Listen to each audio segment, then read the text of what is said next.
നമ്മുടെ ജീവിതത്തിൽ നമ്മളോട് ദൈവവചനം പറയുന്നത്, നിങ്ങൾ എന്ത് ചെയ്യണം? നിങ്ങളുടെ പ്രാർത്ഥന സ്തോത്രത്തോടു കൂടെ ആയിരിക്കണം, വിത്ത് താങ്ക്സ് ഗിവിംഗ്. കർത്താവെ സ്തോത്രം സ്തോത്രം സ്തോത്രം സ്തോത്രം ഞങ്ങളുടെ കർത്താവെ എന്ന് പറഞ്ഞ് തുടങ്ങുന്നതല്ല. അത് പറഞ്ഞു, എനിക്ക് വിരോധമൊന്നുമില്ല. പക്ഷെ ഈ വെറുതെ സ്തോത്രം പറയുന്നത് തന്നെ ജൽപ്പനമാണ്. വെറുതെ സ്തോത്രം പറയുന്നത് അല്ലേ? വെറുതെ സ്തോത്രം. പിന്നെ വേറെ സ്തോത്രമുണ്ട്, അയ്യോ സ്തോത്രം എന്ന് ചോദിച്ചു കഴിഞ്ഞാല് വണ്ടി ഇടിക്കാന്ന്, വണ്ടിയെ കയറുമ്പോന്നുണ്ട് അയ്യോ സ്തോത്രം സ്തോത്രം അയ്യോ സ്തോത്രം. അയ്യോയും സ്തോത്രവും ഒരുമിച്ച് പോകത്തില്ല, അത് മനസ്സിലാക്കണം. ഒന്നിയിൽ അയ്യോ അല്ലെങ്കിൽ സ്തോത്രം. അയ്യോയും സ്തോത്രവും ഒരുമിച്ച് അല്ലേ എന്ന് പറഞ്ഞു നോക്കിയോ. ഒന്നിയിൽ അയ്യോ എന്ന് പറയുമ്പോ എന്താണ്? സ്തോത്രം എന്ന് പറഞ്ഞു കഴിഞ്ഞാൽ നന്ദിയാണ് അല്ലേ? അയ്യോയും സ്തോത്രവും എന്ത് ചെയ്യത്തില്ല? ചേർന്ന് പോകത്തില്ല. ഒന്നിയിൽ അയ്യോ പറയണം അല്ലെങ്കിൽ സ്തോത്രം പറയണം. ഇത് രണ്ടും കൂടെ പോകത്തില്ല. അപ്പൊ നമ്മൾ സ്തോത്രത്തോടുകൂടെ അറിയിക്കുക എന്ന് പറയുന്നത് വാക്കുകളിലല്ല. എന്താണ്? Do you have A thankful heart? അതാണ് ചോദ്യം. നിങ്ങൾക്ക് ഒരു നന്ദിയുള്ള ഹൃദയം ഉണ്ടോ? നന്ദിയുള്ള ഹൃദയമുള്ള ഒരാൾക്ക് മാത്രമേ എന്ത് ചെയ്യാൻ പറ്റുള്ളൂ? ദൈവത്തോടെ പ്രാർത്ഥിക്കുമ്പോൾ, അതല്ലെങ്കിൽ പ്രാർത്ഥിക്കുമ്പോൾ അത് ഫ്രൂട്ട്ഫുൾ ആയിട്ട് പ്രാർത്ഥിക്കാൻ കഴിയത്തുള്ളൂ. ഒന്നിനെ കുറിച്ചും വിചാരപ്പെടരുത്. അതാണ് ആദ്യത്തെ കാര്യം. വിചാരമുള്ളവന്, വിചാരപ്പെടുന്നവന് അവന് കംപ്ലൈന്റ് ഉണ്ടായിരിക്കും, അവന് നന്ദി ഉണ്ടായിരിക്കത്തില്ല. First thing that is needed. അതുകൊണ്ടാണ് ഞാൻ പറഞ്ഞത്, most of us pray and worry. നമ്മൾ നല്ലൊരു ശതമാനവും പ്രാർത്ഥിക്കുകയും ആകുലപ്പെടുകയും ചെയ്യുന്നു. ആകുലതയോടെയുള്ള പ്രാർത്ഥനയല്ല, ആശ്രയത്തോടു കൂടിയ പ്രാർത്ഥനയാണ് ആവശ്യം. It is not prayer with worry, it is with prayer with faith. It's not prayer and worry. നമ്മൾ പ്രാർത്ഥിക്കുകയാണെങ്കിൽ പിന്നെ ആകുലപ്പെടാൻ പാടില്ല. ആകുലപ്പെട്ടാൽ എന്റെ അർത്ഥം എനിക്ക് ആശ്രയമില്ല എന്നുള്ളതാണ്. I do not trust in God. If you trust in God then you will never have worry. അല്ലേ? അപ്പൊ അതുകൊണ്ട് ആ വാക്യത്തിന്റെ പ്രഥമ ഭാഗം അതാണ്, ഒന്നിനെ കുറിച്ചും വിചാരപ്പെടരുത്. Rejoice in the lord always. Again I say rejoice. Let all men know your forbearance. കർത്താവിൽ എപ്പോഴും സന്തോഷിപ്പീൻ സന്തോഷിപ്പീൻ എന്ന് ഞാൻ പിന്നെയും പറയുന്നു. നിങ്ങളുടെ സൗമ്യത സകല മനുഷ്യരും അറിയട്ടെ. അത് നമ്മൾ സൗമ്യത സകല മനുഷ്യർ അറിയട്ടെന്ന് പറയുന്നത് നടക്കുമ്പോൾ കാണിക്കുന്ന സൗമ്യതയോ സംസാരിക്കുമ്പോൾ ബ്രദറേ എന്ന് വിളിക്കുന്ന സൗമ്യതയൊന്നും അല്ല. അതൊക്കെ ആർക്കും കാണിക്കാം. എന്താണ് സൗമ്യത? സൗമ്യത എന്ന് പറയുന്നത് തീക്കകത്ത് നിൽക്കുമ്പം കൂളായിട്ട് നിൽക്കുന്നതാണ് സൗമ്യത എന്ന് പറയുന്നത്. അപ്പൊ ആളുകൾ തന്നെ ചോദിക്കും, നിനക്ക് എന്ത് ഒരു പേടിയില്ലാതെ? എന്നാ പേടിക്കാന്? എന്തുവാ, മരിക്കുമ്പോ ചാകും, അല്ലാതെ അതിൽ കൂടുതൽ ഇപ്പൊ എന്നാ പേടിക്കാൻ തന്നെ? എന്താണെങ്കിലും ആരാണെങ്കിലും മരിക്കുമ്പം ചാകും, അതിനപ്പുറത്തൊന്നും ഇല്ലല്ലോ. പക്ഷെ നമ്മളെ സംബന്ധിച്ചിടത്തോളം നമ്മളെന്താ തീക്കകത്ത് നിൽക്കുമ്പോഴും പേടിയില്ലാതെ? മരിച്ചാല് എനിക്ക് എന്ന് സംഭവിക്കാന്? പ്രാർത്ഥനയെക്കുറിച്ച് പറയുമ്പോൾ വളരെ നല്ല ഉദാഹരണം, ഞാൻ എന്റെ ഷാഡോ ഓഫ് ഓൾമൈറ്റി എന്നുള്ള ചെറിയ ബുക്കിനകത്ത് എഴുതിയിരിക്കുന്ന ഒരു ഉദാഹരണമാണ്. ദൈവം അമ്പെയ്ത്തുകാരനും നമ്മൾ വില്ലുകളുമാണ്. നമ്മൾ ആരാണ്? വില്ലുകൾ. പ്രാർത്ഥന 3 തരത്തിലുണ്ട്. ഒന്ന്, ദൈവമേ എന്നെ ഉപയോഗിക്കണമേ, അല്ലെങ്കിൽ ഞാൻ തുരുമ്പെടുത്തു പോകും. നമുക്കെല്ലാം ഉപയോഗിക്കപ്പെടാൻ ഭയങ്കര ആഗ്രഹമാണ്. അത് ദൈവത്തിന് വേണ്ടിയൊന്നുമല്ല, മിക്കപ്പോഴും എന്താ നമ്മളെ എക്സ്പോസ് ചെയ്യാൻ വേണ്ടിയാണ്. വില്ല് ചുമ്മാ വീട്ടിൽ ഇരുന്ന് കഴിഞ്ഞാൽ നമ്മൾ ചോദിക്കുന്നത്, ഞാൻ എന്തിനാ ഇവിടെ ഇങ്ങനെ വെറുതെ ഒന്നും ഇരിക്കുന്നത്? എനിക്കൊന്ന് ശുശ്രൂഷിക്കാനുള്ള അവസരം കിട്ടുന്നില്ല. ഞാൻ പറഞ്ഞല്ലോ, പ്രാർത്ഥിക്കാൻ പോലും അവരെനിക്ക് എന്ത് ചെയ്തില്ല, ഒരവസരം തന്നില്ല. അപ്പൊ നമുക്ക് അവസരം വേണം. എന്തിനാ അവസരം? ഉപയോഗിക്കപ്പെടുക എന്നാണ് നമ്മൾ പറയുന്നതെങ്കിലും ശരിക്കും പറഞ്ഞു കഴിഞ്ഞാൽ ഉപയോഗിക്കപ്പെടുകയല്ല, എന്താണ്, പ്രദർശിപ്പിക്കപ്പെടുവാനാണ് നമ്മുടെ ആഗ്രഹം. മിക്കവരും ഉപയോഗിക്കപ്പെടാനെന്നുള്ള വാക്ക് ഉപയോഗിക്കുന്നുണ്ടെങ്കിലും അവരുടെ ഹൃദയത്തിന്റെ അന്തർഭാഗത്തിൽ കിടക്കുന്നത് എന്താണ്? പ്രദർശിപ്പിക്കപ്പെടുക എന്നുള്ളതാണ്. എനിക്കൂടെ ഞാനും കൂടെ ഒന്ന് പ്രസംഗിക്കട്ടെ, ഞാനും ഒന്ന് പാട്ട് പാടട്ടെ, ഞാനും കൂടെ ഒന്ന് കാര്യങ്ങളൊക്കെ ചെയ്യട്ടെ, മറ്റുള്ളവരൊന്ന് അറിയട്ടെ, ഇല്ലേ? അത് നമ്മൾ പറയത്തില്ലായിരിക്കും. കർത്താവിനായി ഉപയോഗിക്കപ്പെടുവാൻ തക്കവണ്ണം, പല സ്ഥലങ്ങളിൽ ചെന്ന് കർത്താവിനെ സാക്ഷിക്കുവാൻ തക്കവണ്ണം. ഇതൊക്കെ ഈ തക്കവണ്ണം പറഞ്ഞുകൊണ്ടിരിക്കേണ്ട കാര്യം എനിക്ക് മനസ്സിലാത്ത കാര്യം, ചെയ്യാനുള്ള കാര്യങ്ങൾ ചെയ്താൽ പോരായോ? പിന്നെ വന്ന് ഈ ചെയ്ത കാര്യങ്ങളുടെ സാക്ഷ്യം പറയുമ്പോൾ അതിന്റെ അർത്ഥം എന്നാണെന്നറിയാമോ? അതിന്റെ അർത്ഥം ഉപയോഗിക്കപ്പെടുവാനായിരുന്നില്ല, പ്രദർശിപ്പിക്കപ്പെടുവാനായിരുന്നു എന്റെ മനസ്സിൽ കിടന്ന താല്പര്യം എന്നുള്ളതാണ്. അപ്പോൾ ഒന്നാമത്തെ പ്രാർത്ഥന, ദൈവം അമ്പെയ്ത്തുകാരനും നമ്മൾ വില്ലുകളുമാണ്. ഒന്നാമത്തെ പ്രാർത്ഥന എന്താണ്? കർത്താവെ എന്നെ ഉപയോഗിക്കണമേ, അല്ലെങ്കിൽ ഞാൻ തുരുമ്പെടുത്തു പോകും. രണ്ടാമത്തെ പ്രാർത്ഥന, ദൈവം ഉപയോഗിക്കാൻ തുടങ്ങുമ്പോഴാണ് അടുത്ത പ്രശ്നം. ഇനി ഏതെങ്കിലും കാരണത്താൽ ദൈവം ഉപയോഗിക്കാൻ തുടങ്ങിക്കഴിഞ്ഞാൽ ഉണ്ടല്ലോ, ദൈവത്തിനൊരു മയവുമില്ലാത്ത പാർട്ടിയാണ്. നമ്മൾ പലപ്പോഴും മനസ്സിലാക്കാൻ വയ്യാത്ത ഒരു വലിയൊരു യാഥാർത്ഥ്യമാണ്. നമ്മൾ ഉപയോഗിക്കപ്പെടാനായിട്ട് വിട്ടുകൊടുത്താ ഉണ്ടല്ലോ, ഓയ്യോ വിഷമിച്ചു പോകും നമ്മള്. ശരിക്കും വിഷമിച്ചു പോകും. അന്നേരം നമ്മുടെ അടുത്ത പ്രാർത്ഥന എന്നറിയാമോ? കർത്താവെ ഉപയോഗിച്ചോ, പക്ഷെ എന്നെ അധികം വളയ്ക്കരുത്, ഞാൻ ഒടിഞ്ഞു പോകും. അപ്പൊ നമ്മുടെ അടുത്ത പ്രശ്നം എന്താണ്? ആദ്യത്തെ പ്രശ്നം തുരുമ്പെടുക്കുന്നതായിരുന്നു, ഇപ്പോഴത്തെ പ്രശ്നം എന്താ? ഒടിഞ്ഞു പോകുന്നുള്ളതാണ്. അതാണ് രണ്ടാമത്തെ പ്രാർത്ഥന. മൂന്നാമത്തെ പ്രാർത്ഥന എന്നറിയാമോ? കർത്താവേ എന്ത് വേണമെങ്കിലും ചെയ്തോ, തുരുമ്പെടുക്കോ എന്തെങ്കിലും ആയിക്കോട്ടെ. ഉപയോഗിക്കുകയാണോ? ഉപയോഗിച്ച് നീ എങ്ങനെയെങ്കിലും ഉപയോഗിച്ചു. ചിലപ്പോൾ ഞാൻ ഒടിഞ്ഞു പോകുമായിരിക്കും. ഒടിഞ്ഞാൽ തന്നെ എനിക്കെന്നെ. കർത്താവ് എന്നെ ഉപയോഗിക്കണമേ എന്നല്ല. ആദ്യത്തെ എന്താണ്? കർത്താവ് എന്നെ ഉപയോഗിക്കണമേ, അല്ലെങ്കിൽ ഞാൻ തുരുമ്പെടുത്ത് പോകും. കർത്താവ് എന്നെ അധികം വളയ്ക്കരുതേ, ഞാൻ ഒടിഞ്ഞു പോകും. മൂന്നാമത്തെ പ്രാർത്ഥന, കർത്താവെ ഇഷ്ടം പോലെ ചെയ്തുകൊള്ളൂ, ഒടിഞ്ഞാൽ തന്നെ എനിക്കെന്ത്? കാര്യം ഞാൻ ആരുടെ വകയാണ്? ദൈവത്തിന്റെ വകയാണ്. അപ്പൊ അവിടെ എന്താണെന്നറിയാമോ? അവിടെ അവന് വറീസില്ല. ഒടിഞ്ഞു പോകുമോ എന്നുള്ള വറി പോലുമില്ല, ചത്തുപോകുമോ എന്നുള്ള പേടി പോലുമില്ല. അപ്പോഴാണ് നമുക്ക് വിചാരപ്പെടാതെ ദൈവത്തിന്റെ സന്നിധി നിൽക്കാൻ പറ്റുന്നത്. നമുക്കൊക്കെയുള്ള വിചാരത്തിന്റെ പ്രശ്നം, നമുക്ക് എക്സ്പെക്ടേഷൻസ് ഉള്ളത് കൊണ്ടാണ്, നമുക്ക് നമ്മുടെ ഒരു ലോകമുള്ളത് കൊണ്ടാണ് നമുക്ക് വിചാരം ഉണ്ടാകുന്നത്. നമ്മുടെ ഒരു ലോകത്തിൽ നിന്ന് മോചനം പ്രാപിക്കുന്നവൻ എന്തില്ല? വിചാരങ്ങളില്ല. അവനൊരു പ്രശ്നമില്ല. അവന് തല പോയാൽ പ്രശ്നമില്ല, പിന്നല്ലേ തലവേദന വന്നാൽ പ്രശ്നം. തല പോയാൽ പ്രശ്നമില്ലാത്തവന് തലവേദന വന്നാൽ പ്രശ്നമല്ലോ ഉണ്ടോ? അപ്പോൾ അവിടെയാണ് ഒന്നിനെക്കുറിച്ചും വിചാരപ്പെടരുത് എന്ന വാക്യത്തിന്റെ കൃത്യതയുള്ള അർത്ഥം എന്ന് പറയുന്നത്. ഒന്നിനെക്കുറിച്ചും വിചാരപ്പെടരുത്. നിങ്ങളുടെ സൗമ്യത എന്ത്?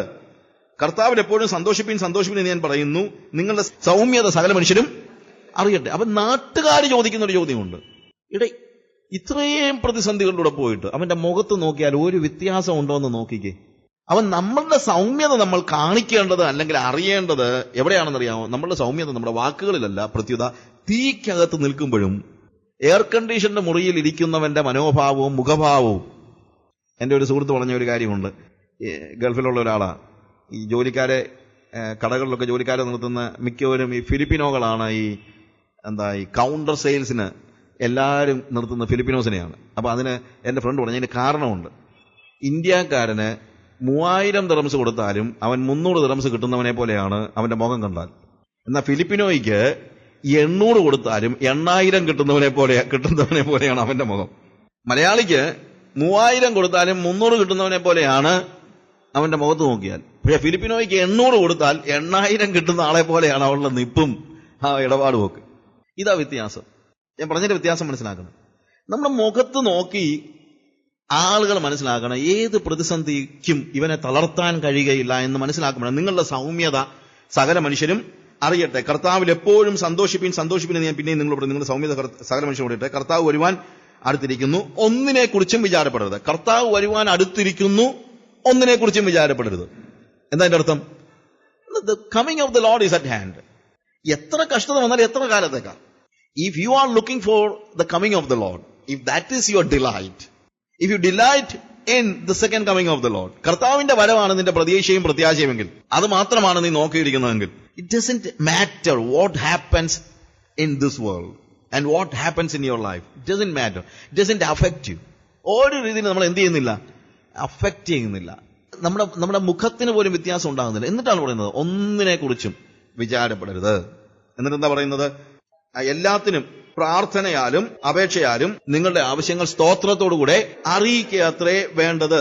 Have no anxiety about anything but in everything by prayer and supplication with thanks giving let your request be made known to God. നിങ്ങളുടെ ആവശ്യങ്ങൾ ദൈവത്തെ അറിയിക്കുക അത്രേ വേണ്ടത്, സ്തോത്രത്തോടുകൂടെ. With thanks giving, let's be thankful to God. അറിയിക്കുക അത്രേ വേണ്ടത്. കരയല്ല ആവശ്യം, എന്താണ്? അറിയിക്കുകയാണ് ആവശ്യം. സംസാരം ആവശ്യമാണ്, പക്ഷേ അതിനുവേണ്ടി പിടിച്ചു വെച്ച് പ്രാർത്ഥിക്കുന്ന ഒന്നുമല്ല ഇന്നത്തെ വിഷയം എന്ന് പറയുന്നത്. Let him no what your need is. പക്ഷെ സ്തോത്രത്തോടുകൂടെ ദൈവത്തിന്റെ സന്നിധിയിൽ നമ്മളൊരു കാര്യം അറിയിക്കണമെങ്കിൽ ആ കാര്യത്തിൽ ദൈവം എന്ത് ചെയ്യുമെന്നുള്ളതും എന്തായിരിക്കും ദൈവത്തിന്റെ പ്രതികരണം എന്നൊക്കെ നമുക്ക് അറിയാൻ കഴിയണം, അല്ലേ? എന്റെ പിള്ളേർ എന്നോട് ഫീസ് ചോദിക്കുകയാണെന്ന് വെച്ചോ, അവരൊരിക്കലും വറിയിൽ നിന്നല്ല ചോദിക്കുന്നത്. 10-ാം തീയതിയാണ് ഫീസ് കൊടുക്കണമെങ്കിൽ 1-ാം തീയതി തൊട്ട് പിള്ളേർ പുറകെ നടന്ന് തരുമോ അപ്പേ, തരുമോ, 10-ാം തീയതി കൊടുക്കണ്ട കേട്ടോ, കൊടുത്തില്ലെങ്കിൽ വലിയ പ്രശ്നമോ എന്ന് പറഞ്ഞുകൊണ്ട് എന്റെ പുറകെ നടക്കും. ഇല്ല, എന്തുകൊണ്ട് നടക്കത്തില്ല? അവർക്കതൊരു വിഷയമല്ല. എന്തുകൊണ്ട്? അവർക്ക് അവരുടെ അപ്പനെ അറിയാം. ദൈവത്തെ നമുക്ക് അറിയാമെങ്കിൽ എന്തുണ്ടാകത്തില്ല? ഒരിക്കലും എന്തുണ്ടാകത്തില്ല?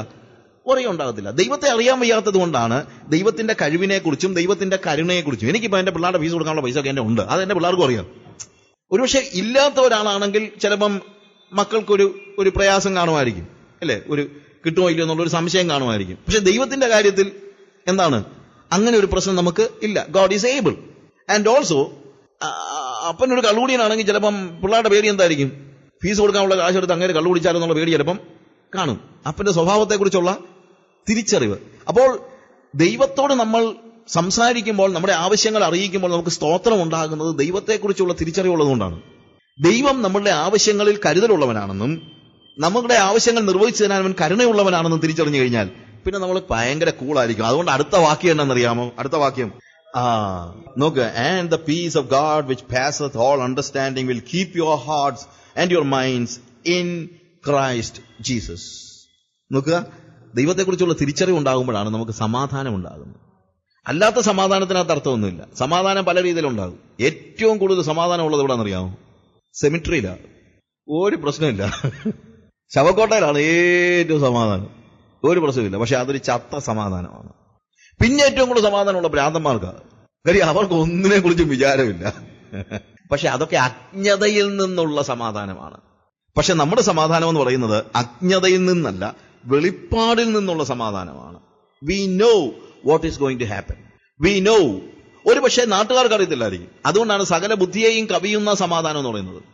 നാട്ടുകാർക്ക് ആ സമാധാനത്തെക്കുറിച്ച് ബോധ്യം ഉണ്ടാകത്തില്ല. പക്ഷെ നമുക്ക് ആ സമാധാനം ഉണ്ടാകുന്നത് എന്തുകൊണ്ടെന്നറിയാമോ? It is because of our relationship with an almighty God who is concerned about my life here in this world. ഈ ലോകത്തിലുള്ള എന്റെ ജീവിതത്തെക്കുറിച്ച് കൺസേൺഡ് ആയിട്ടുള്ള സർവശക്തനായ ഒരു ദൈവത്തെക്കുറിച്ചുള്ള തിരിച്ചറിവിൽ നിന്നും വെളിപ്പാടിൽ നിന്നുമാണ് എനിക്ക് സമാധാനം ഉണ്ടാകുന്നത്. അത് സെമിട്രിയിലെ സമാധാനമല്ല, അത് പ്രാന്തന്റെ സമാധാനമല്ല. ആ സമാധാനം അറിവിന്റെയും വെളിപ്പാടിന്റെയും സമാധാനമാണ്. അറിവിനും അപ്പുറത്തുള്ള വെളിപ്പാടിന്റെ സമാധാനമാണ്. അതുകൊണ്ടാണ് പീസ് ദാറ്റ് പാസത്ത് ഓൾ അണ്ടർസ്റ്റാൻഡിംഗ് എന്ന് പറയാൻ കാര്യം. ഇല്ലേ? ഒരുപക്ഷെ ബുദ്ധിപരമായിട്ട് ആലോചിച്ചാൽ മനസ്സിലാക്കാൻ കഴിയാത്ത രീതിയിലുള്ള സമാധാനം. ബുദ്ധിപരമായിട്ട് ആലോചിച്ചാൽ നമുക്ക് ഒരുപക്ഷെ അത് തിരിച്ചറിയാനായിട്ട് കഴിയും. തിരിച്ചറിയാന്ന് പറഞ്ഞു കഴിഞ്ഞാൽ may be people will ask, how can you B peaceful when you are facing such A difficult situation? ചില ആളുകൾ ചോദിക്കുന്ന ഒരു ചോദ്യമാണ്, എടാ ഇത്രയ്ക്ക് ഒരു പ്രശ്നം ഉണ്ടായിട്ട് നിനക്കെങ്ങനെ ഇത്ര കൂളായിട്ട് നടക്കാൻ പറ്റുന്നത്? എങ്ങനെയാണ് ഇങ്ങനെ സമാധാനമായിട്ട് നടക്കാൻ പറ്റുന്നത്? അവിടെയാണ് ജനങ്ങൾ നമ്മളുടെ സൗമ്യത തിരിച്ചറിയുന്നത്. അവിടെയാണ് ജനങ്ങൾ നമ്മുടെ സൗമ്യത തിരിച്ചറിയുന്നത്. നമ്മൾ എപ്പോഴും പരാതി പറയുന്നവരാണെങ്കിൽ, എപ്പോഴും നമ്മളുടെ കുറവുകളെ കുറിച്ച്, അല്ലെങ്കിൽ അതില്ല ഇതില്ല, നമുക്ക് ഇല്ലായ്മകളെ കുറിച്ച്, lacking infirmities, I am not talking about നമ്മുടെ സ്പിരിച്വൽ ഇൻഫർമിറ്റീസ് അല്ല, what are things we do not have in this world. Or you know what I am, when you say you deserve many many things and you are not getting it, you are not spiritual. എപ്പോഴാണ് ഒരാൾ ആത്മീയനാകുന്നത് ചോദിച്ചു കഴിഞ്ഞാൽ, അവൻ സംതൃപ്തനാകുമ്പോഴാണ് അവൻ ആത്മീയനാകുന്നത്. കാര്യം ഞാൻ സമർപ്പണത്തിന്റെ ആർട്ടിക്കിളിനകത്ത് എഴുതിയ ഒരു പ്രധാനപ്പെട്ട കാര്യം എന്നാണ്, എന്റെ ഈ സാഹചര്യത്തെക്കുറിച്ച് ഞാൻ അസംതൃപ്തനാണെങ്കിൽ അതിന്റെ അർത്ഥം ഈ സാഹചര്യം എനിക്ക് തന്ന ദൈവത്തിൽ ഞാൻ അസംതൃപ്തനാണെന്നാണ്. ഞാൻ ചില ഉദാഹരണമായിട്ട് പറയാറുണ്ട്. ഈ തിരുവല്ല ഈ ബസ് നോക്കിയിരിക്കുമ്പോൾ ഉള്ള ഒരു വലിയൊരു പ്രശ്നം, അതെപ്പോഴും എനിക്ക് എല്ലാവർക്കും പറയുന്നത്, കോട്ടയത്തിന് പോകണമെങ്കിൽ തിരുവനന്തപുരത്തേക്ക് പോകുന്ന വണ്ടി എല്ലാം കാലിയായിട്ട് പോകും. പക്ഷെ കോട്ടയത്തിന് പോകുന്ന വണ്ടിയിൽ ഇടിച്ചു കൂത്തിയ ആളായിരിക്കും. ഇനി നമുക്ക് അബദ്ധവശാൽ തിരുവനന്തപുരത്തിലാണ് പോകേണ്ടതെങ്കിൽ കോട്ടയത്തിന് പോകുന്ന വണ്ടി എല്ലാം കാര്യമായിരിക്കും, തിരുവനന്തപുരത്തിന് പോകുന്ന വണ്ടി ഭയങ്കര ഇതായിരിക്കും. അത് നമ്മൾ ഈ ക്യൂ നിന്ന് അങ്ങോട്ട് കയറാൻ തുടങ്ങുമ്പോഴത്തേക്ക് എത്ര പേരാ വരുന്നത്. ക്യൂ നിന്ന് കയറുക എന്ന് പറഞ്ഞാൽ തന്നെ ഒരു സിസ്റ്റം നമ്മുടെ നാട്ടിൽ അങ്ങനെ കോമൺ അല്ല. നമ്മളിങ്ങനെ വലിയ കാര്യമായിട്ട് ക്യൂ നിൽക്കുമ്പോൾ വണ്ടിയോട് അടുക്കാറാകുമ്പോഴാണ് ഒരുത്തൻ വന്ന് വലിയ സൂട്ട് കേസും കൊണ്ട് വന്ന് നമ്മളെ ഇടിച്ച് നമ്മുടെ കാലിലോട്ട് ചെരുപ്പ് വിട്ട് അരച്ച് തേച്ച് അവൻ കയറി പോവുകയും ചെയ്തു. നമ്മൾ താഴെയും വീണു, വണ്ടിയും വിട്ടുപോയെന്ന് വെച്ചു. നമ്മളെന്താ പറയും? പ്രൈസ് ലോർഡ്, കർത്താവേ സ്തോത്രം, കർത്താവേ നന്ദി. അപ്പോഴാണ് നമ്മൾ അറിയേണ്ടത് താങ്ക്സ് ഗിവിങ് എവിടെ കിടക്കുന്നുള്ളത്. അപ്പോഴാണ് താങ്ക്സ് ഗിവിങ് എവിടെ കിടക്കുന്നുള്ളത് അറിയുന്നത്. അപ്പൊ പല സമയത്തും നമ്മുടെ നന്ദി എന്നൊക്കെ പറയുന്നുണ്ടല്ലോ, നമുക്ക് വലിയ പ്രശ്നമില്ലാത്തപ്പോഴാണ് നമ്മൾ ഈ നന്ദിയെല്ലാം പറയുന്നത്. അപ്പൊ പ്രതിസന്ധിയിലാണ്, പ്രശ്നങ്ങളുള്ളപ്പോഴാണ്. ഈ കഴിഞ്ഞ പ്രാവശ്യം ബാംഗ്ലൂരിലെ മീറ്റിങ്ങിന് വെച്ച് ഞാൻ സംസാരിച്ച കൂട്ടത്തിൽ ക്ഷമിക്കുന്നതിനെ കുറിച്ച് ഒരു സ്ത്രീ ചോദിച്ചൊരു ചോദ്യമാണ്, എന്റെ ഭർത്താവ് ഭയങ്കര ദേഷ്യക്കാരനാണ്, എന്നോട് എപ്പോഴും ദേഷ്യപ്പെടും, എനിക്കും ദേഷ്യം വരും, എനിക്ക് ക്ഷമിക്കണമെന്നുള്ളൂ, പക്ഷെ എനിക്ക് ക്ഷമിക്കാൻ പറ്റുന്നില്ല, എനിക്കും ദേഷ്യം വരും, ഭർത്താവ് ഭയങ്കര ദേഷ്യക്കാരനാണ്, ഞങ്ങൾ വഴക്കുണ്ടാക്കും, എനിക്ക് ക്ഷമിക്കാൻ പറ്റുന്നില്ല, ഞാൻ എന്തോ ചെയ്യണം? അപ്പൊ ഞാൻ പറഞ്ഞു, നമുക്ക് ആരോടാ ക്ഷമിക്കാൻ പറ്റുന്നത്? നമുക്ക് ക്ഷമിക്കാൻ പറ്റുന്നത് ക്ഷമിക്കാൻ വയ്യാത്ത ഒരു കാര്യം നമ്മളോട് ചെയ്തവരോടല്ല ക്ഷമിക്കാൻ പറ്റുള്ളൂ. അല്ല പിന്നെ ആരോടാ ക്ഷമിക്കേണ്ടത്? വേറെ ആരോടെങ്കിലും എന്തെങ്കിലും ചെയ്തവരോട് നമുക്ക് പോയി ക്ഷമിക്കാൻ പറ്റുമോ? ആരോടാണ് ക്ഷമിക്കേണ്ടത്? എന്നോട് തെറ്റ് ചെയ്തവരോടല്ലേ എനിക്ക് ക്ഷമിക്കാൻ പറ്റുള്ളൂ. അപ്പോൾ ക്ഷമിക്കാനുള്ള ക്ഷമ എന്ന് പറയുന്നത് തീർച്ചയായിട്ടും ദൈവികമായ ഒരു സ്വഭാവമാണ്, അല്ലേ?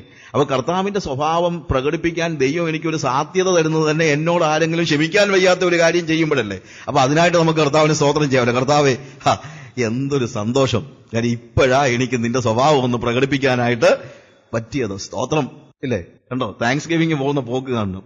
ആരെങ്കിലും നമ്മളെ വഞ്ചിച്ചു എന്ന് ചിന്തിക്കുക, ഞാൻ പറയുന്നത് ആരെങ്കിലും വഞ്ചിച്ചു, എന്നെ ആരെങ്കിലും വഞ്ചിക്കുമ്പോഴാണ് എനിക്ക് വാസ്തവത്തിൽ സമാധാനം ഉണ്ടാകുന്നത്. എന്നാണെന്നറിയാമോ? അന്നേരമാണല്ലോ എനിക്ക് ബോധ്യമാകുന്നത്, ഏതാണെങ്കിലും അയാൾ എന്നെ വഞ്ചിക്കുകയായിരുന്നല്ലോ, ഞാൻ അയാളെ വഞ്ചിച്ചില്ലല്ലോ. കാര്യം എന്റെ എപ്പോഴത്തെയും പേടി ഞാൻ ആരെങ്കിലും വഞ്ചിക്കുന്നുണ്ടോ എന്നാ.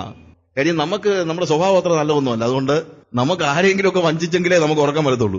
ഒരാൾ നമ്മളെ വഞ്ചിക്കുമ്പോഴാണ് മനസ്സിലാകുന്നത്, ദൈവമേ, അയാളെങ്കിലും വഞ്ചിക്കാതിരിക്കാൻ എനിക്ക് പറ്റിയല്ലോ. അപ്പൊ വാസ്തവത്തിൽ ഒരാൾ വഞ്ചിച്ചാലും നമുക്ക് എന്ത് ചെയ്യാൻ പറ്റും? കർത്താവിന് നന്ദി പറയാനായിട്ട് പറ്റും, അല്ലേ? നന്ദി പറയുന്നതിന് ഒരു പ്രയാസവും ഇല്ല. നന്ദി പറയാൻ പറ്റും, കഴിയണം. കർത്താവിന് സ്തോത്രം പറയാനായിട്ട് കഴിയണം.